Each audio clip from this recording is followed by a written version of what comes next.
Good evening, everyone, and welcome to the Guyana Marine Conservation Society webinar. My name is Maria Fraser. I'm a marine biologist and a member of the Guyana Marine Conservation Society. Now, I will be your host for this evening.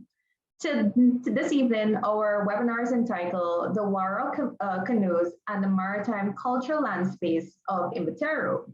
However, before we begin, there are a few housekeeping rules.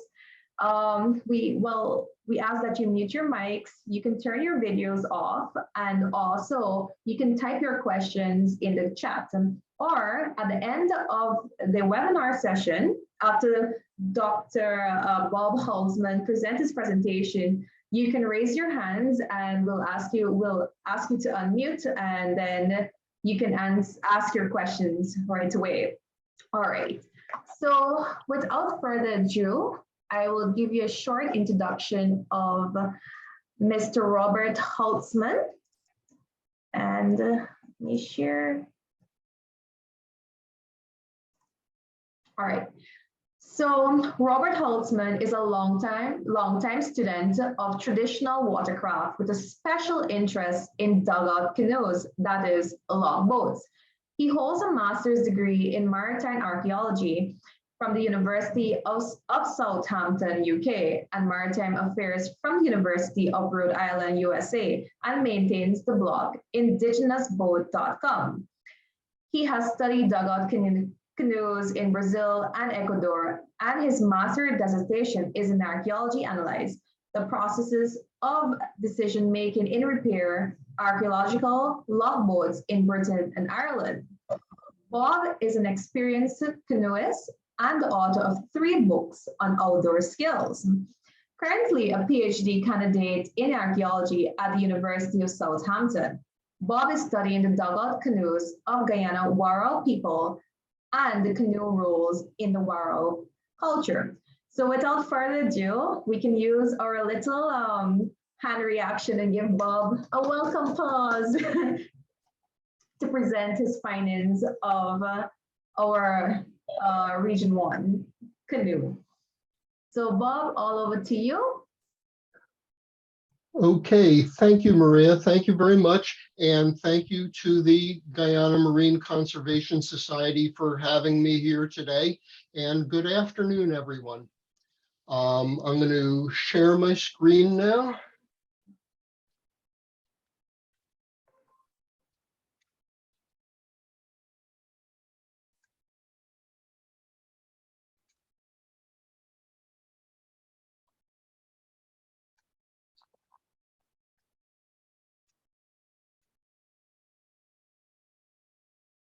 Okay. Does everything look proper here, Maria? Yes, we can see it clearly. Okay, very good. Okay, I'm going to talk today about how traditional dugout canoes influence culture in Imbotero, a Warrau village in Region 1. Earlier this year, I spent 8 weeks in Imbotero doing field work for my thesis, which is still in progress. My talk will rely on a conceptual framework known as the Maritime Cultural Landscape. I'll explain this in a minute or two, but briefly, the Maritime Cultural Landscape is a way to analyze culture as a negotiation between its people and the physical environment. I'll show how Imbotero's landscape requires the use of canoes and how canoe use influences the way people interact with and understand their surroundings. Let's get situated first. Imbotero is in northwest Guyana in an area that is mainly mangrove swamp. The village is on the Barima River, right on the border with Venezuela. Here's the theory part, which I'll try to make as painless as possible. The maritime cultural landscape was first articulated in a 1992 article by Scandinavian archaeologist Christer Westerdahl. Since then, anthropologists and archaeologists have used the maritime cultural landscape framework to analyze how maritime societies relate to their environment. It's been used most often in connection with coastal fishing societies in Northern Europe. I believe my study is the first that will use the framework in the Guyanas and the first to use it in connection with a society in a swamp environment. We need to clarify some terms. Strictly speaking, the term maritime, of course, refers to the sea, but for our purposes, maritime culture will also include societies on other bodies of water, including swamps. A cultural landscape, often simply called landscape, has two components, the physical environment and the cognitive landscape. The physical environment of a maritime landscape is the body of water people live on, work on, and everything on the shore that's concerned with the utilization of the water. That would include the foreshore, stellings, wharves, piers, warehouses, lighthouses, boatyards, etc. The cognitive landscape is how people make sense of the world around them, the sensory perceptions of place, the knowledge of its resources, the names of places and the histories and beliefs associated with those names, and the mental maps that people construct. All the cognitive processes that allow people to say to themselves, this is the place where I live and work. The maritime cultural landscape, therefore, is a combination of these two. It's the physical maritime environment as it is perceived, understood, and used in a maritime culture. A key element in most maritime cultures, of course, is its boats. Obviously, boats are the essential practical tool for accessing the maritime environment and utilizing its resources. But the cognitive aspect of boat use is just as important. You cannot understand your surroundings from a stationary point in space. You have to move through the environment to perceive it and understand its layout. And how you move through it influences how you perceive it. Imagine traveling somewhere by car and then making the same trip by boat. When you walk, you make use of a wider range of sensory input and you notice different things. The mental map you construct of the route is going to be different. Now, please think for a moment about how different the experience of movement is in a boat from movement on land. You are literally floating. You're on a surface that bobs up and down and that has currents that push you around, helping or impeding your movement. Upstream and downstream can be totally different experiences. Boats are part of almost every aspect of culture, of life in Imbotero, and this has a huge influence on its culture. Little background on the Warrau people. Imbotero is a Warrau village, and the Warrau have a long history of canoe use. Northwest Guyana was first settled about 7,000 years ago by people who may have been direct ancestors of the present-day Warrau. Some people believe that the Warrau invented the dugout canoe in Guyana about 5,300 years ago. Canoes were almost certainly being built then in large numbers, but I think they were probably invented and in use long before that. In any case, the pre-contact Warrau lived in the mangrove swamps. They pursued a foraging lifestyle, although some of them also grew cassava, and they had stone tools like the ones shown in the photos here, with which they built dugout canoes. When Columbus visited the region in 1498, he reported seeing hundreds of canoes on the coast.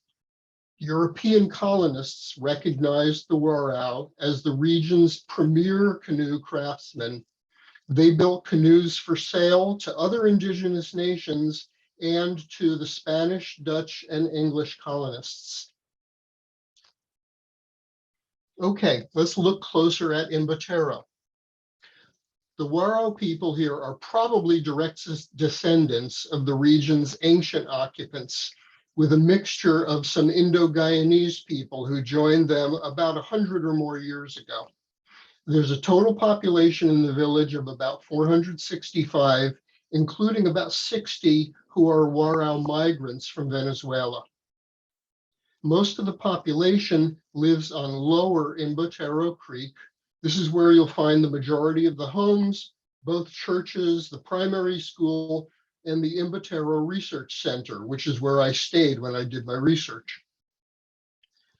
The lower creek is formed by the confluence of Upper Imbotero Creek with Paradise Creek. I call these two together the Upper Creeks.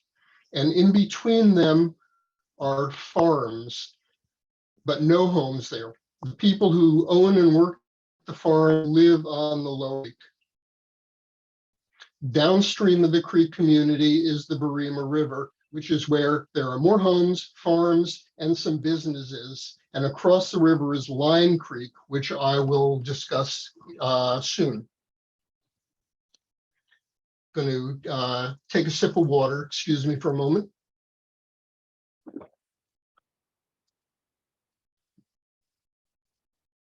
Okay, let's look at how canoes are used. The community on the lower creek is built in mangrove swamp along both shores. To make room for houses, mangroves and brush had to be cleared. Most of the land in Imbotero is a little below the height of the highest high tide. So the land around most homes is never dry, and houses are built on piles or stilts. If you want to visit your next door neighbor or go to church or go to primary school, you take a boat. Literally everywhere you go by boat in Imbotero.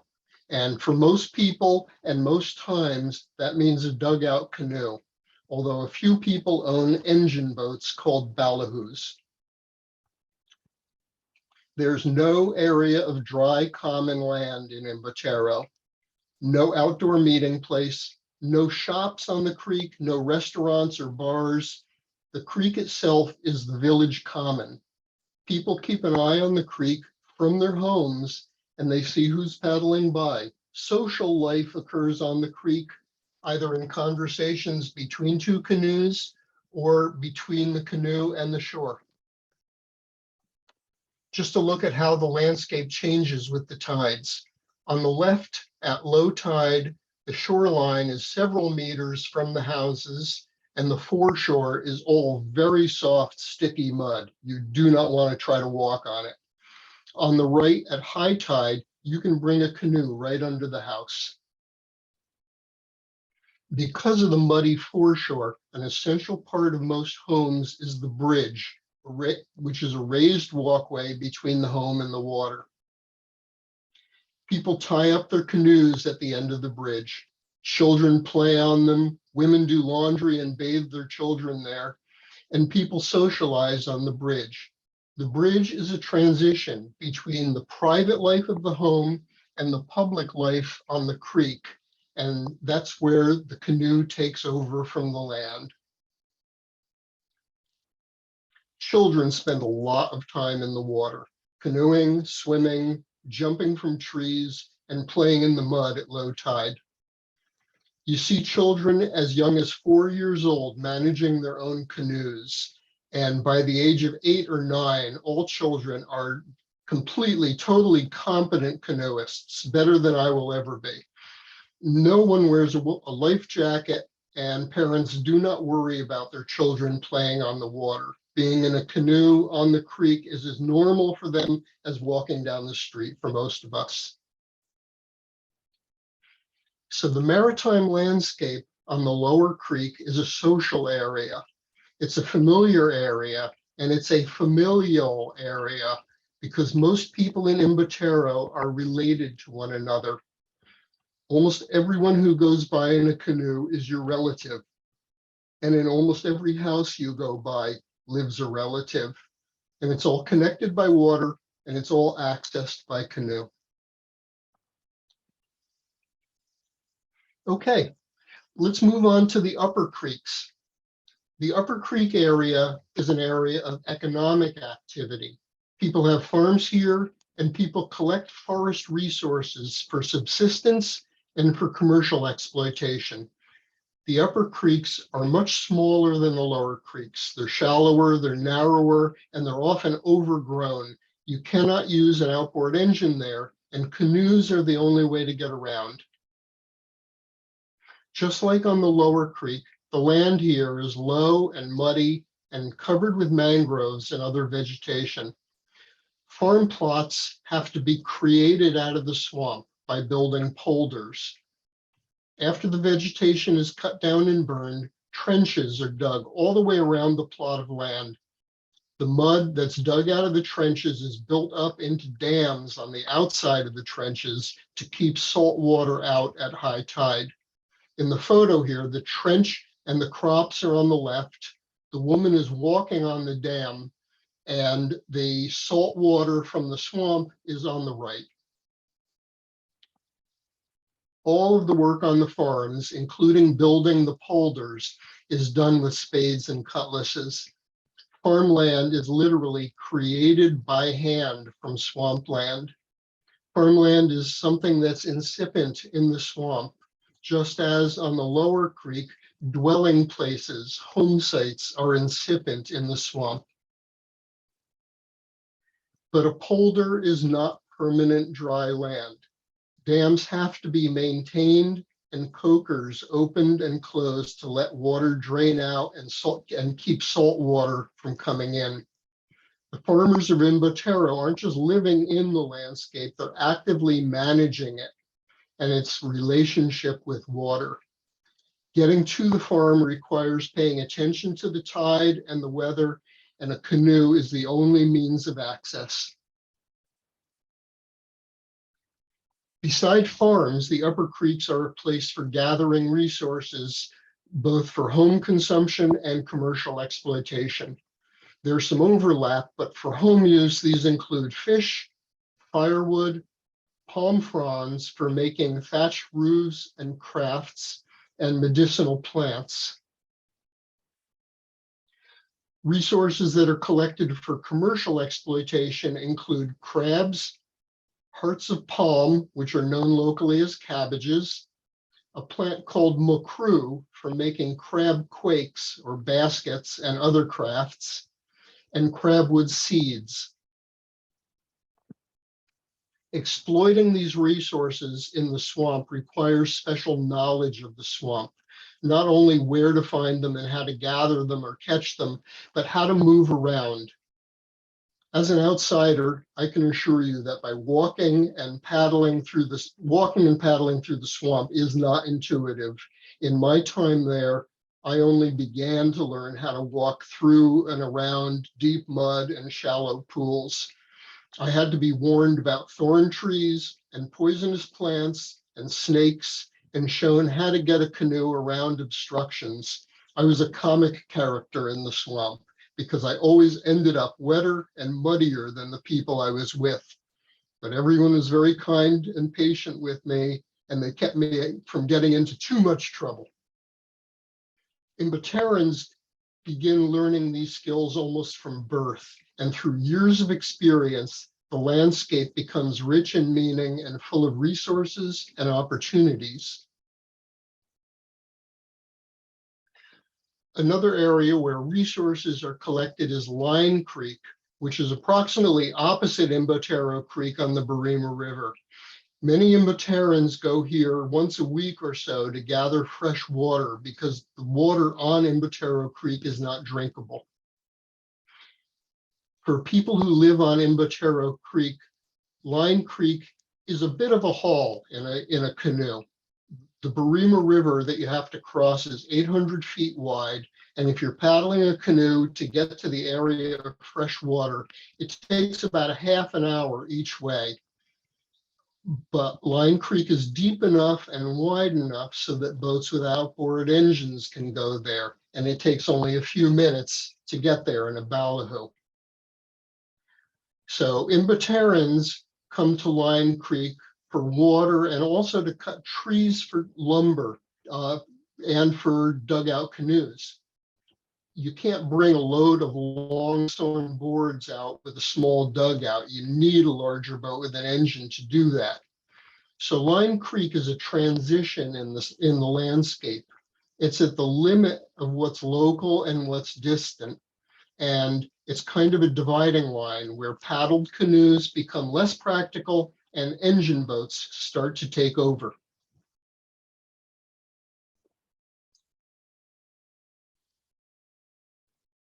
So now we're out of the creek and onto the Barima River. There are homes on the river, but its width makes a big difference to the maritime cultural landscape. The river is not on a human scale like the lower creek.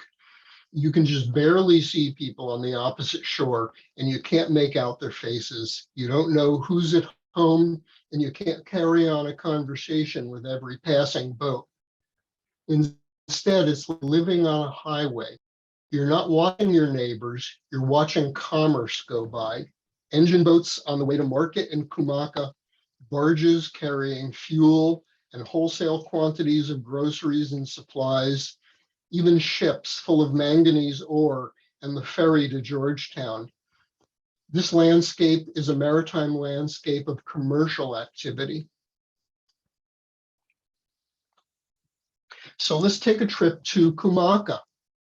For people who live on the lower creek in Imbotero, the Barima River and its tributary, the Aruka River, are how you leave the local landscape.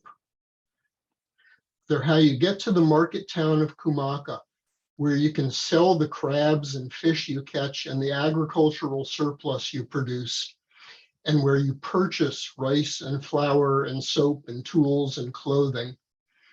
The rivers are how you get to the adjacent administrative center of Mabaruma to take care of government business or obtain health care.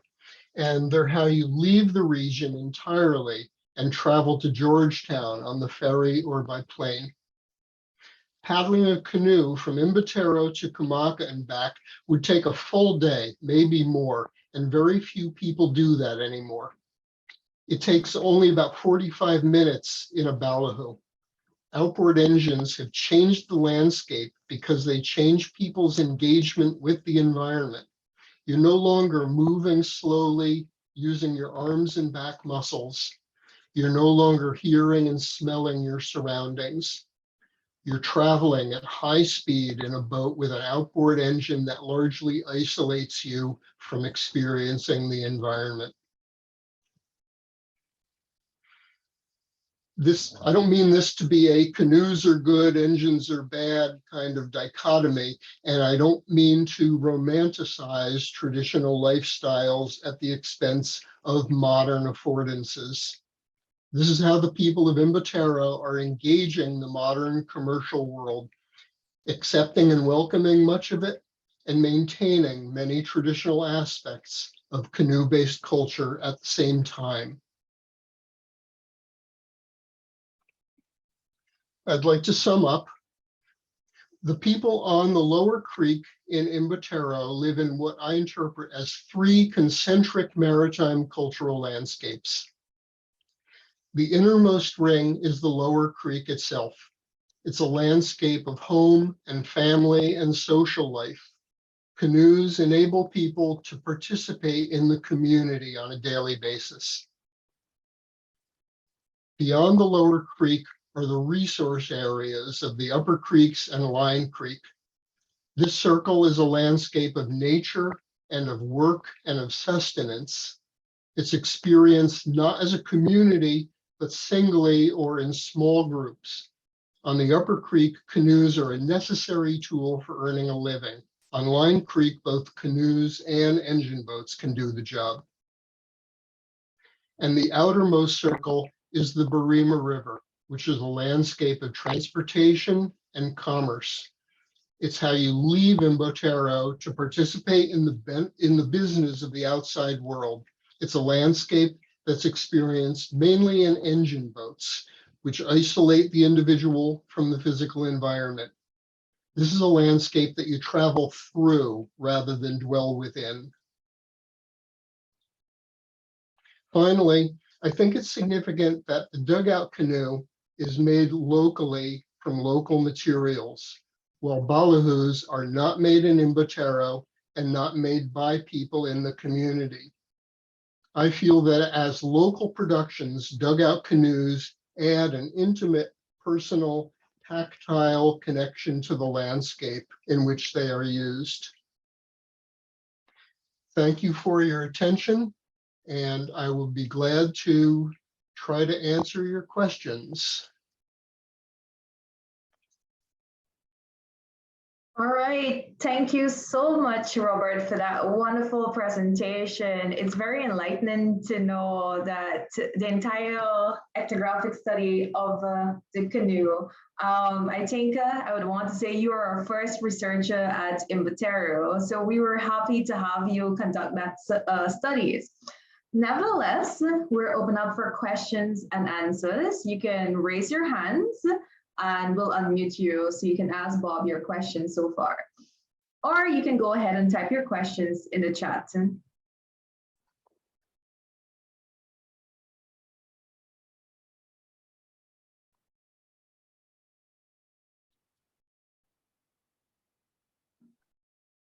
I think your presentation was well done, Bob. There's no questions so far.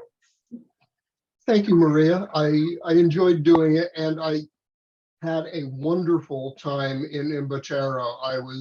I felt so welcome there, and it was such a wonderful, comfortable, exciting learning experience. People treated me so well. I definitely hope to go back. Well, we're welcome to have you again for a second study, of course. Well, I think I owe the people there a presentation also. So when I'm done with my thesis, I will do my best to get back there. Okay, great. So we have a question here in the chat, and it says, "Were you involved with building the traditional dugout canoe while you were there?" Hi, John. Yeah, yes, yes, I was. The Toshao, who is the village leader, demonstrated the entire process for me. It took 4 days, which is what he anticipated. It was a rather small canoe, and it was made with a very soft wood called dali, which enabled him to do the whole thing in 4 days. Day and a half in the forest. Then the partially carved canoe was brought back to the village, where the carving was finished over the next day and a half. And then the final step is what's called burning the canoe, and it's actually expanding the canoe. The canoe is put over a fire, a low fire, heated up a great deal, and when it's hot, the sides can be pulled out to make the hull much wider. It's a very tricky process, and if you don't know what you're doing, you're very likely to destroy the canoe at that point. But the Toshao who demonstrated it for me has built many, many canoes and tells me he's never wrecked a one. Very interesting. All right, I hope that answered your question, John. So there's a next question here for you, Bob. This is from Elaine McGeorge, and she's asking, how many canoes does each household have? Every house has at least one. I never made a careful count, but there were 2 or 3 canoes in front of many houses. Sometimes you'll have a few canoes plus a ballyhoo. I'd say probably 3 canoes is a typical maximum, and minimum at least 1 at every house. All right, thank you. There's a next question here from Elaine Farr. Hi, Bob. Thanks for that really interesting presentation. Is environmental change a great threat there? And do you think that environmental change will cause any loss of the local tradition and change how people live? Okay. Hi, Helen. Yes, climate change is a serious issue in the region. Imbotero is about 70 miles up the Barima River from open ocean, and it is tidal. And if sea level rises, it will have a very direct impact on Imbotero. The placement of specific homes would probably have to move inland somewhat. The areas that are currently being used for resource exploitation are going to become saltier, less brackish. So environmental change would have a big impact on the resources and the livelihoods of the people living there. Great. I hope that answers your question. So there's another question here from Julie Atkins. When folks in Imbotero build a canoe, how do they ensure the thickness of the hulk is adequate and not excessive across the surface of the hulk? Okay. Okay. I know Julie is from England, and the dugout canoes from centuries ago in England, to judge the thickness of the boat, they would actually drill holes through the wood and use those holes to determine how thick the wood still was when they carved it. And then when they were satisfied, they'd plug the holes. They do not drill gauge holes in Imbotero.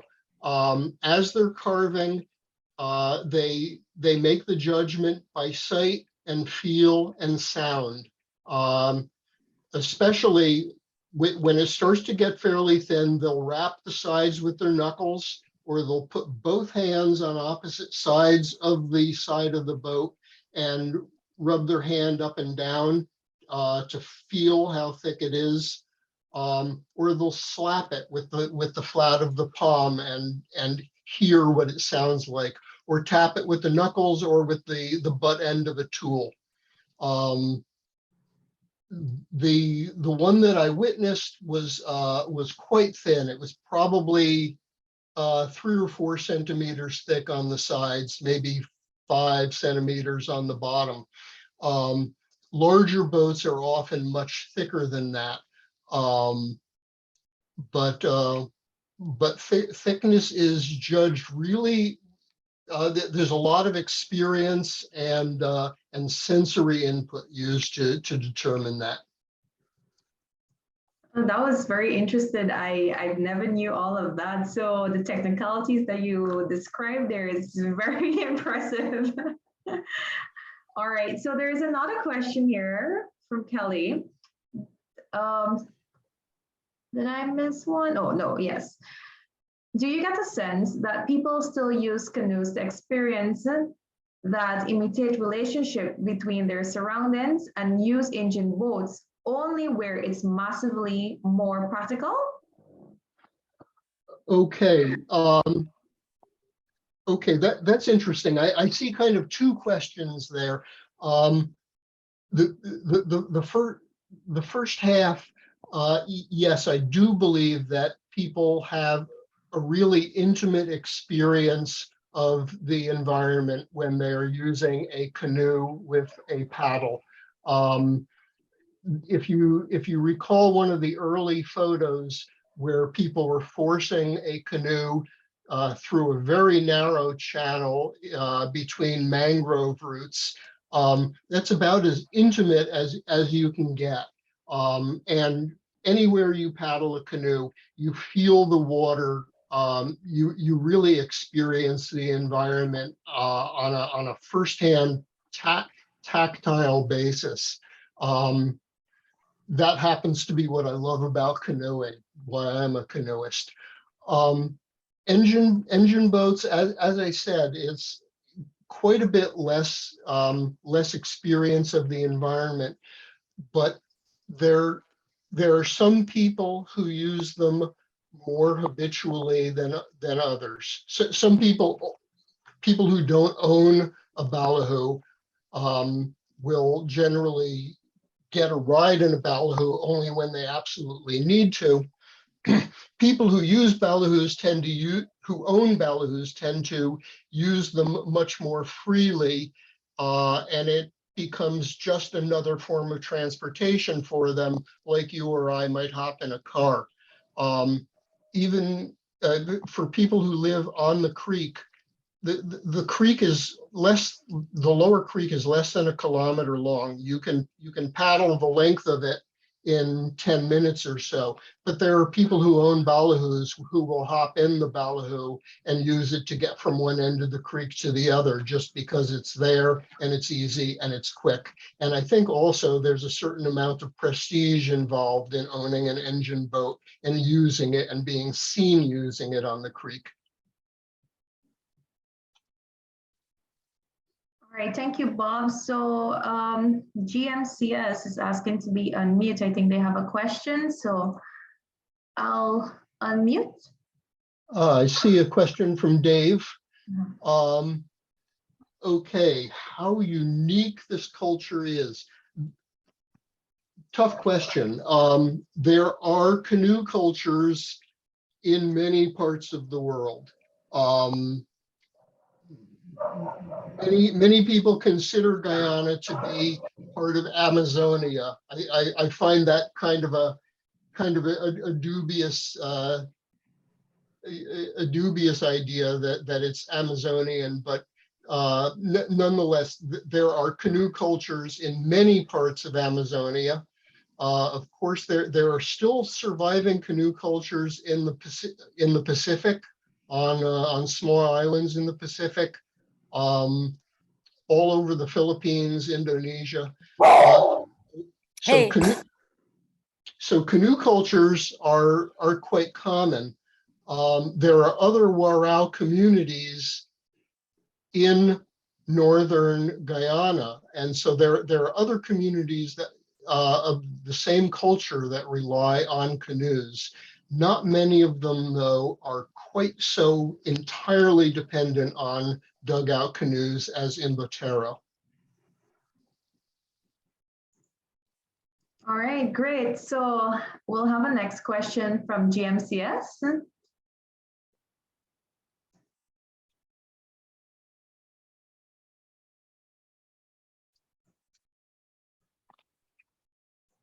I'm sorry, I don't see another question, Maria. Annette, you can unmute. Hi, Bob. Sorry about that. My dog was barking at the same time I was gonna ask my question. So Bob, I just wanted to say a huge thank you for being our first researcher and for being such a star during your entire 2 months with us. And also to thank Kate as well as yourself for the wonderful work you did with the kids, especially, and the engagement with the kids at the primary school.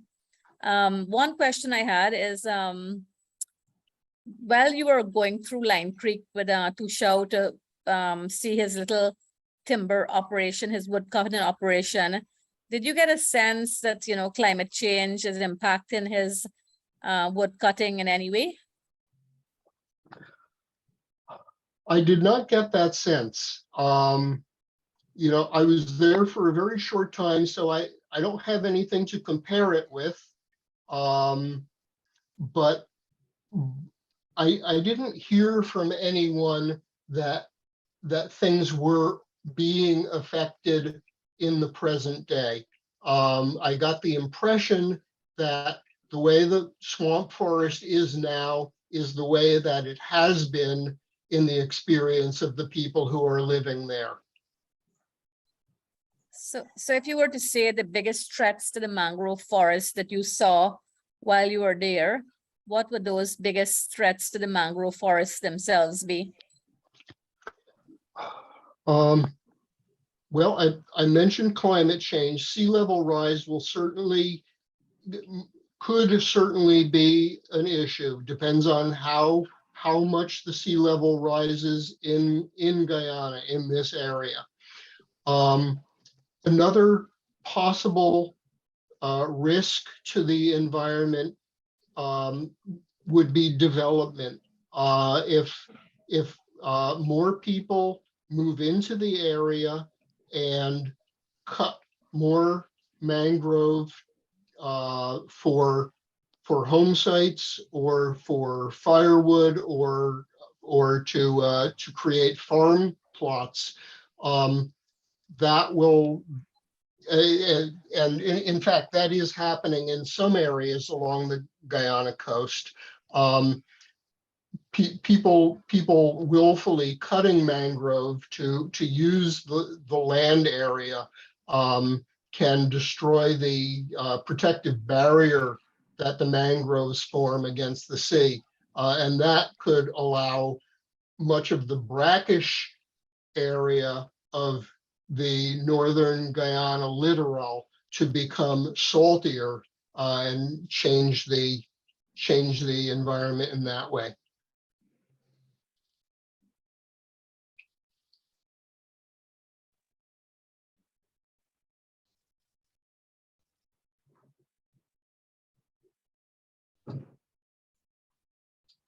All right, thank you for that, Bob. Annette, I hope that answers your question.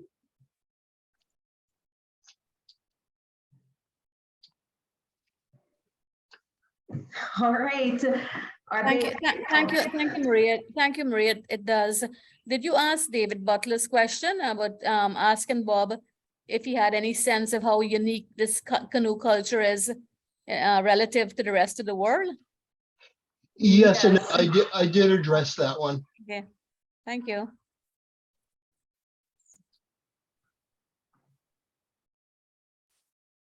All right, so John said that thanks, Bob. I really enjoy your presentation. So good to see you there. Okay, thank you. All right, are there any more questions? If you feel like you want to have a chat with Bob, you can feel free to raise your hands and I'll unmute you. If not, we'll bring this webinar to an end. Okay. Oh yes, we have a question here. Let me ask you to unmute. From Ellen Farr. All right. I was just going to say thank you very much. Okay, thank you, Helen. I'm glad you joined in. Thank you. I'll speak with you in the next day or two. Yes, thank you very much, and thank you, Maria, for hosting. You're welcome. I'm happy that you guys are all a part of this webinar to learn more about Guyana, and hopefully we can have some more researchers here in any field of your interest. Of course, we're happy to welcome you. And thank you, Maria. Thank you, Annette. Thanks, GMCS, and everyone who attended. All right, so we have successfully came to the end of our webinar. Thank you so much, Bob, and we wish you all the best in your PhD dissertation. We are looking forward to see you back or having you back here in Guyana, you and your wife, Kate. So thank you again, and thank you, Annette, for the Imbotero Research Station and GMCS team. Of course, without the station, we would not have Bob, and of course, vice versa. So once again, thank you guys so much. So enjoy the rest of your evening. Bye. Bye.